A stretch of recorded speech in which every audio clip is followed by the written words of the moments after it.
ابھی لوگوں کو احساس ہے کہ ان کا بھی حق ہے اور ان کے بچوں کا بھی حق ہے کہ انہیں تعلیم ملے. ان کا مقدر پہاڑوں میں رہنا نہیں ہے، ان کا مقدر بھی ہے کہ نیچے آ کے شہروں کی اچھی زندگی گزار سکے. تو جب میں یہ ساری چیز دیکھتا ہوں میں تو بڑا پر امید ہوں.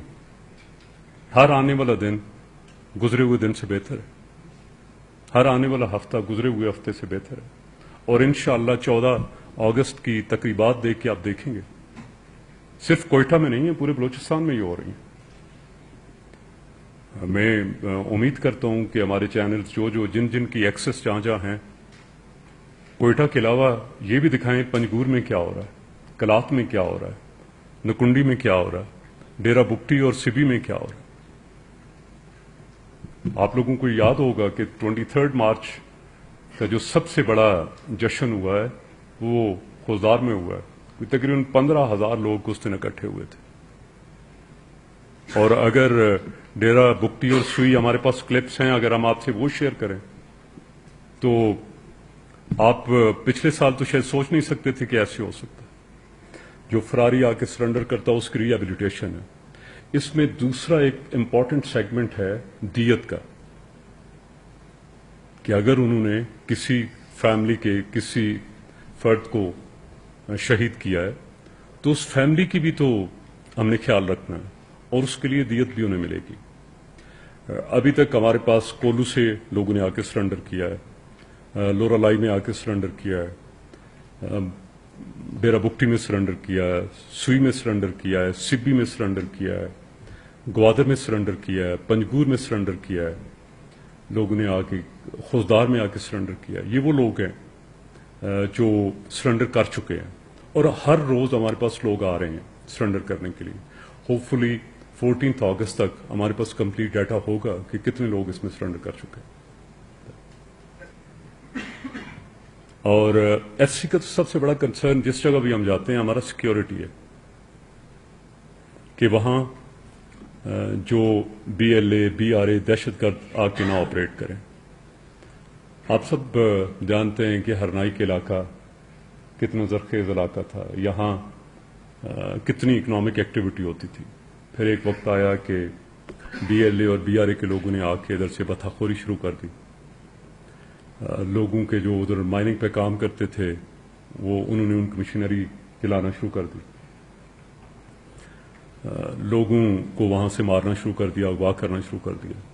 اس کے بعد وہ لوگ مائن اونرز اور لوگ جو ہیں ایف سی کے پاس بھی آئے، ہیڈ کوارٹر سدرن کمانڈ کے پاس بھی آئے، اور پھر انہوں نے ایک ایگریمنٹ ہوا، سیکیورٹی ایگریمنٹ. اس میں مائن اینڈ منرل ڈپارٹمنٹ کے ریپ بھی تھے، ڈسٹرکٹ ایڈمنسٹریشن بھی تھی، اور اس میں یہی تھا کہ ایف سی ادھر سیکیورٹی دے تاکہ ایکٹیویٹی ہو سکے. ابھی کیا ہو رہا ہے وہاں پر ہرنائی میں؟ جنوری سے وہاں پر مائننگ پہ دوبارہ کام ہوا، 45,000 لوگ کام کر رہے ہیں.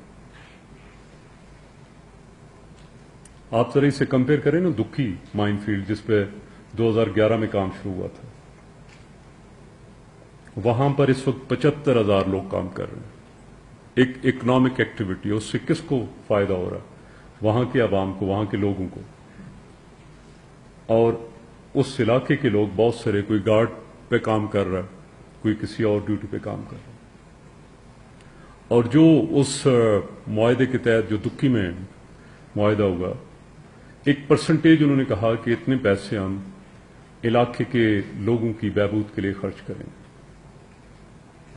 اور اس سے کیا ابھی تک خرچ ہو چکا ہے؟